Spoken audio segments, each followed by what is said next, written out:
Tonight on Horizon, Arizona voters raise the state sales tax by a penny. Find out what it does for the state budget and what it says about state politics. The Yes on 100 campaign raised more than $2 million, while opponents raised just over $1,000. Despite the huge disparity, some people were surprised that Prop 100 passed by such a wide margin. Here now to talk about the political fallout from the election is Mike O'Neill, president of O'Neill Associates, a public opinion research firm. Thanks for being here. We appreciate it. You're quite welcome. Were you surprised by this? I was not surprised at the victory. I was a little bit surprised that the margin was so big, almost 2-1. Okay, we had a lot of anti-government sentiment. We've got Tea Party activism, got a lot of folks that are angry, especially at incumbents, all this sort of stuff, and yet a tax increase in Arizona wins 2-1. What's going on here? It's something that we've seen here for many years. When somebody goes to the public and asks for an increase in taxes, and they couple that with a very specific plan that's addressed to areas that people consider to be high priorities, like education, like public safety, like health, this state has consistently voted for tax increases. When the purposes of a tax are less clearly stated, or people feel that the plan isn't very concrete, then it gets in trouble. What did the vote tell the legislature, which wouldn't move it out, reluctantly put it on the ballot, and now sees it passing by this kind of a margin? I don't know that the legislature will hear this, but I think it's a manifestation that the legislature is out of touch with the population of the state. And you're not sure they're going to hear that? I don't think so, because I think they're ideologues and they don't listen to data. Okay. What do candidates take out of it? Let's start with Governor Brewer. What does she get out of this? A great big shot in the arm, especially given them. Prior to this vote, I was actually prepared to diminish the impact on her, but this is almost 2-1, and this is her baby. This is a shot in the arm. Oh. Now, that's diminished by the fact that it won 2-1, but I doubt that it won 2-1 among Republican primary voters. It may not have even won among Republican primary voters. And that was what I was going to ask you regarding the primary. Now, obviously, we had a lot of folks voting against this, and a lot of folks in the GOP primary probably not too pleased with the idea of a tax hike. Does she get a bump in the primary? Because a lot of Republicans had to have voted yes. A lot of folks voted yes. I think she does, simply because it's the aura of victory. It's better to win than to lose, and there was no question that this tax increase had her name on it. The challengers in the Republican race, what do? They were against the tax. They were trounced. I think that they maintain, first of all, they play to their base, which is Republican primary voters who probably did not vote for this. So I don't think anybody's going to change anybody's mind about whether this tax was a good idea, but I think the governor benefits from the aura of victory. Her position was validated in the general electorate. Go to the Democratic side. Terry Goddard laying low throughout this whole business. Is that a smart move, or did he miss an opportunity here? I probably played it about what he had to. His main objective that I remembered, and I think it was a valid one, was if the legislature is going to turn around and couple this or follow this with a corporate tax decrease, then the public has been delivered a sham bill. And while that was held out as a possibility, I think he could quite reasonably say, I'm holding back for that.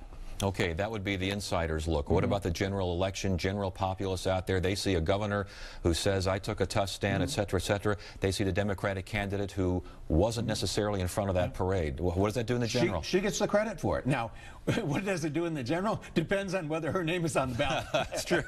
But does it help her against Terry Goddard if she's the candidate? She was the one who put that forth, who put her reputation on the line and proved victorious. It's a plus for her. Democrats and independents, how would they, as far as the election results, what did they see as far as major candidates here? For governor? Yes. I mean, how did I? Well, basically, let's talk about lots of Democrats. Education vote tends to veer a little Democratic. Yeah, okay, does that still happen even with this vote? Oh, I think so. Not much of a change? I doubt that changes the fundamentals. I think it would probably have a greater impact if one of the other candidates on the Republican side were to get the nomination. Independents, do they cross over to the winner's side, or do they say that person went for that tax? Well, it's way too early to predict what's happening in November, but Jan Brewer gets a boost with them. Now, the question is, are we even talking about this in November? Are we talking about immigration? Or are we talking something else? Well, that's my next question. Is this going to be a big bump and then all of a sudden the road smooths out? My guess is that by November, and this is, I think, the Republicans' biggest hope for November, if we're talking about immigration in November, it probably portends a Republican victory. Though interesting, I will couple that with the state. I think this whole immigration thing has given the Republicans a short-term benefit in 2010, that they will benefit from that, and I think it's long-term suicide. The national picture. Can we talk about the national picture for a second here? Arlen Specter out in Pennsylvania in the Democratic primary. He's gone. He's adios. Was that a surprise? No, it wasn't to me. First of all, I watched the trend lines, and they usually accelerate. Sestak was gaining. Remember, Arlen Specter had never run in a Democratic primary. He got pro forma help, quote, in quote, from Obama, but Obama clearly did it because he had to. I'm not so sure they're too sad about this in the White House. That's an interesting point, but I brought it up because there was White House support, really.